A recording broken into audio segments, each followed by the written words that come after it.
ధర్మస్వరం శ్రోతలందరికీ నమస్కారాలు. ముందుగా స్వస్తి శ్రీ పరాభవనామ సంవత్సర ఉగాది శుభాకాంక్షలు. ఈ సంవత్సరానికి నవనాయకులు మరియు వారి ఫలితాలు తెలుసుకుందాము. ముందుగా ఈ సంవత్సరానికి రాజు గురువు, ధర్మబద్ధమైన పాలన సాగుతుంది, న్యాయ వ్యవస్థకు మరియు చట్టాలకు పెద్దపీట దక్కుతుంది, బ్యాంకింగ్ మరియు ఆర్థిక రంగాలు బలంగా పుంజుకుంటాయి, విద్య ఆధ్యాత్మిక సేవా రంగాలకు విశేష ఆదరణ లభిస్తుంది, నిత్యావసర వస్తువులు ప్రజలకు అందుబాటులో ఉండి దేశం సర్వతోముఖాభివృద్ధి సాగిస్తుంది. ఈ సంవత్సరానికి మంత్రి కుజుడు. అగ్నిమాపక విపత్తు కార్యనిర్వహణ వ్యవస్థలు నిరంతరం అప్రమత్తంగా ఉండాల్సిన సమయం ఉంటుంది. అగ్ని ప్రమాదాలు, రోడ్డు ప్రమాదాలు పెరిగే సూచనలు ఉన్నాయి. కఠినమైన చట్టాల అమలు వల్ల పాలకులు మరియు ప్రతిపక్షాల మధ్య రాజకీయ వేడి పెరుగుతుంది. ఈ సంవత్సరానికి సేనాధిపతి చంద్రుడు.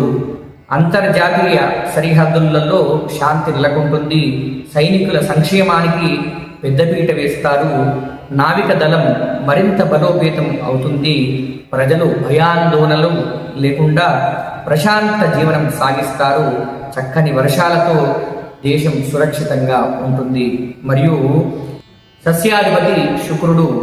ఉల్లి వెల్లుల్లి, పత్తి, పూల తోటలు, ఉద్యానవనాలు అద్భుతమైన లాభాలు ఇస్తాయి, పండ్లు ఫలసాయం సమృద్ధిగా లభిస్తుంది. ఆధునిక పద్ధతులలో యువతను ఈ వ్యవసాయం వైపు ఆకర్షణ చేస్తుంది. మరియు ధాన్యాధిపతి బుధుడు. ఆన్లైన్ గ్రేసరీ, అగ్రికామర్స్ వ్యాపారాలు జోరుగా సాగుతాయి.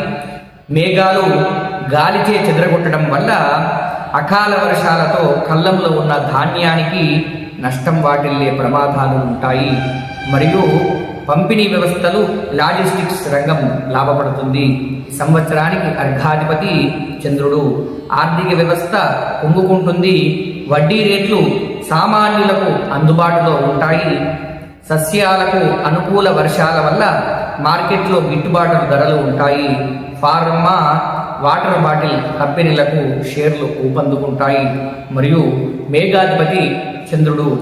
వాతావరణం అత్యంత ఆనుకూలంగా ఉంటుంది, నైరుతి ఈశాన్య ఋతుపవనాలు దేశవ్యాప్తంగా సమృద్ధి విస్తరించి అద్భుతమైన వర్షపాతాన్ని ఇస్తాయి, రిజర్వేర్లు మరియు ప్రాజెక్టులు జలకళలు సంతరించుకుంటాయి, పశువులకు రైతులకు ఇది స్వర్ణయుగం లాంటిదని చెప్పవచ్చు. మరియు ఈ సంవత్సరానికి రసాధిపతి సూర్యుడు.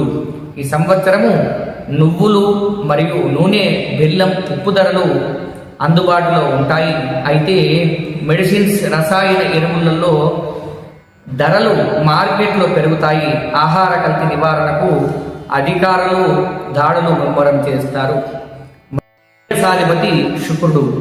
లగ్జరీ కార్లు మరియు వాహనాలు, హార్డ్వేర్, కాస్మెటిక్స్, సిల్క్ వస్తువులు, విదేశీ బ్రాండ్లు వస్తువుల వినియోగం పెరుగుతుంది.